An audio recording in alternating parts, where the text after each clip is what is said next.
Okay, over to you. Thanks. Hi, my name's Connor and I'm doing a presentation on the aim break. The aim break is a short burst of drum that changes the face of music. Sampling is the process of recording a sound source one part at a time, each part of which is then put into a sampler. This could be a single drum hit, or a one-bar drum break, a riff or melody or a vocal or anything really, just a sound. It could be sampled from a record, or it could be something you've recorded yourself. It's called a sample because a sampler takes an analog waveform and records little snippets of it through time, and these are called samples.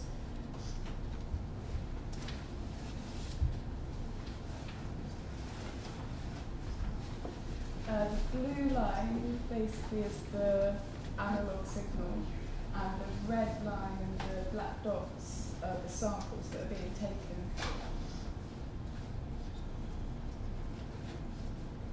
So the sample isn't a continuous wave, but lots of points of the wave. And this is what a sample rate is. For instance, 44.1 kilohertz means there's been 44,100 digital samples taken per second, which is why you can't really tell that it's not just a continuous waveform. If you're taking a sample from a record, the key is finding a place where the song breaks down, leaving one or just a few elements of the song. In old funk and soul tracks, there are often good places for sampling in the intros, or sometimes there'd be solos.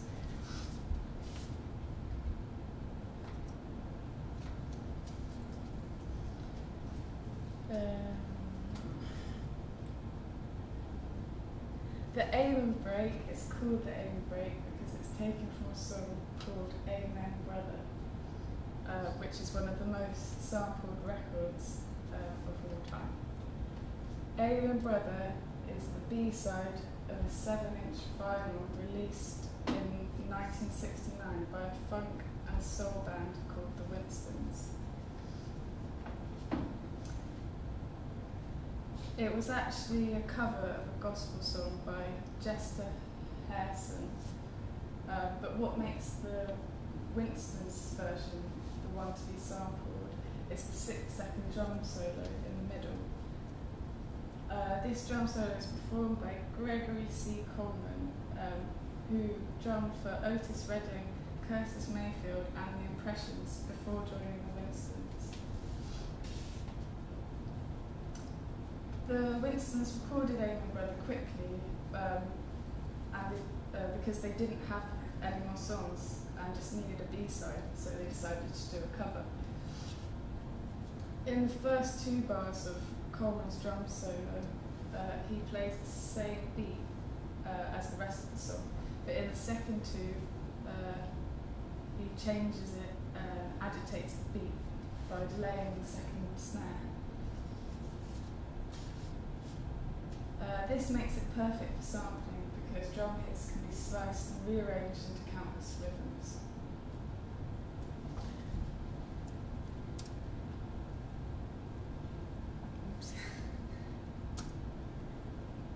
Here's the original song with the drum solo in the middle.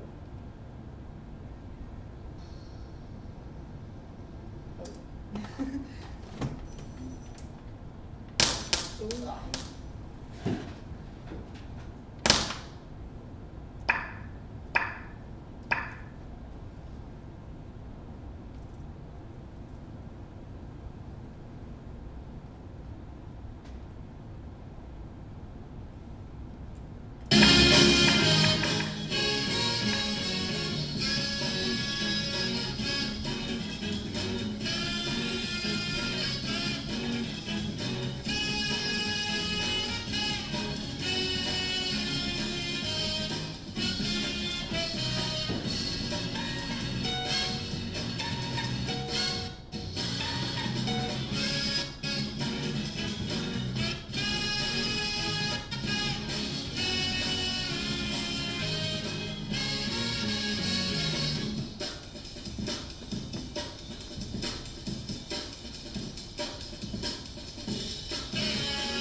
when sped up or slowed down, you can already start to recognise elements that are used in many genres of music.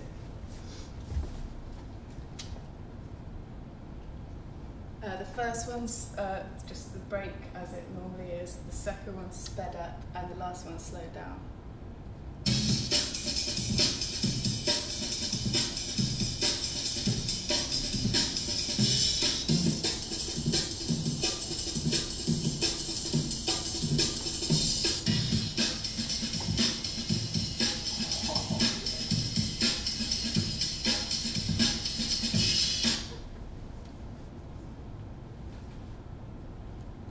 Hundreds of tracks are based on a 4-bar drum loop from 1969.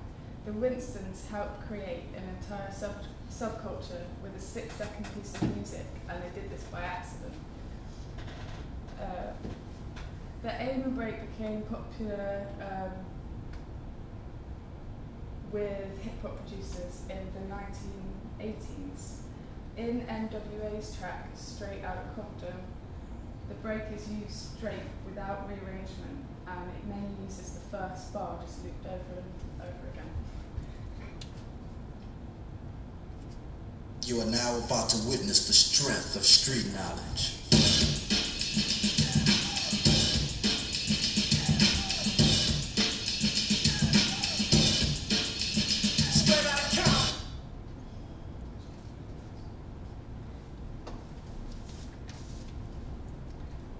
In the late 80s, early 1990s, the Amen break began to appear in the UK rave scene. It started with happy hardcore and went on to heavily influenced jungle and drum and bass. Technology improved, the sample rate improved, and the length of samples that you could put in a sampler became longer. Music producers could get more creative with how they rearranged the break, cutting out drum rolls and using them with other drum samples on top. Here's an example of Shy FX's original Nutter.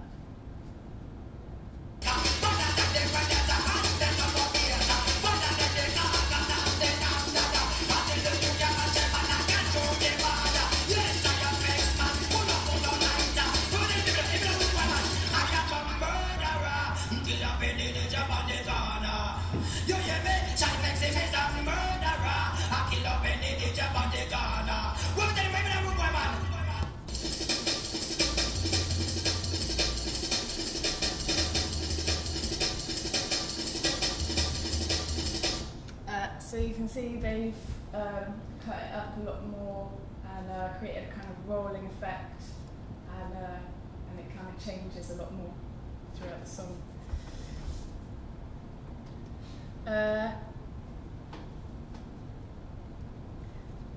The Winstons have never actually claimed royalties for the Amen break, probably because they didn't realise it would be such a used sample. And samples originally were all taken using hardware, but today there are many software samples, software samplers, so you don't need loads and loads of money if you want to make a song out of samples. I'm going to show you how to cut up the Amen break in Recycle and put it into a Logic sampler.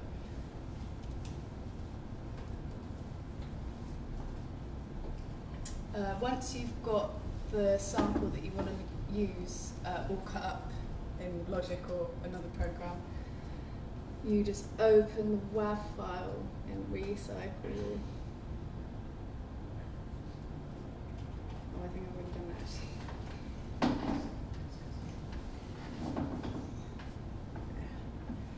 actually. So that's the waveform. First, you've got to find out how many bars are in the sample.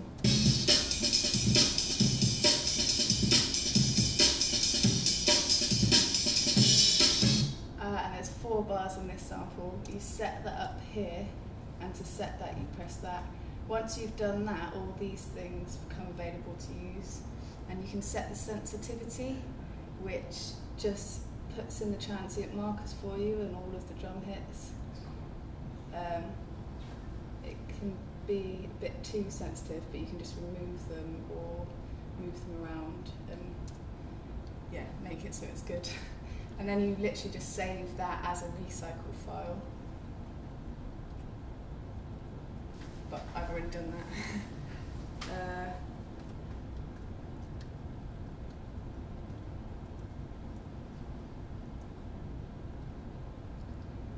Once it's in Logic, once you're in Logic, get a software instrument,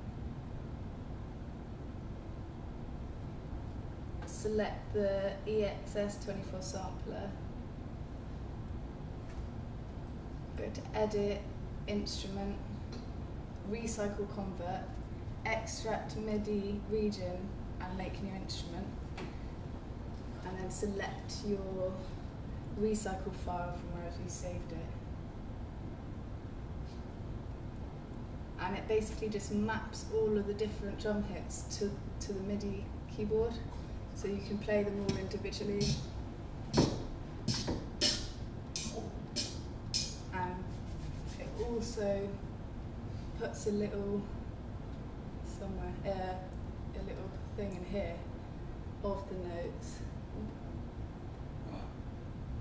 And you can literally just rearrange them however you want.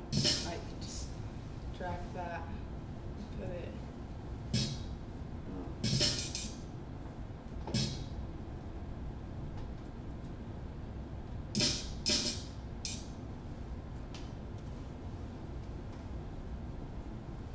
And just change it basically. Instead of, so it's not the original drum, it's a bit more your own. And I've got some more examples up here of it cut up. And also I normally just mute the ones that I'm taking out in case I decide I don't like it and I can get them back.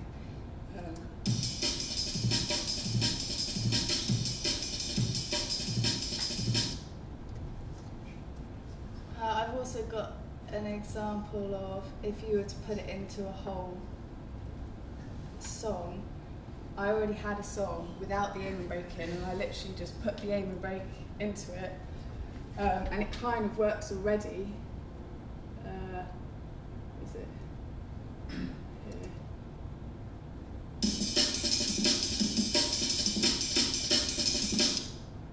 With the whole song, it kind of works already.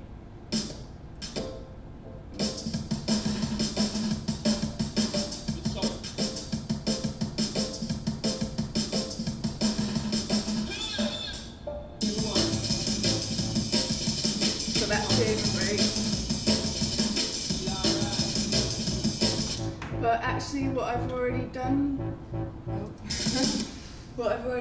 to it is I've EQ'd it, and then and you kind of have to make it sit right with all the other samples, and you have to make it sit right with the whole song in general. So you might have like all your kicks and snares filling up those bits. You don't really need the kind of oomph of it, and you just can either put a high pass filter on it or just cut out all the low end. But obviously all samples are different, and you know, you just need to listen really, and because otherwise it sounds a bit messy. Jungle kind of sounds a bit messy anyway, but yeah, that's it.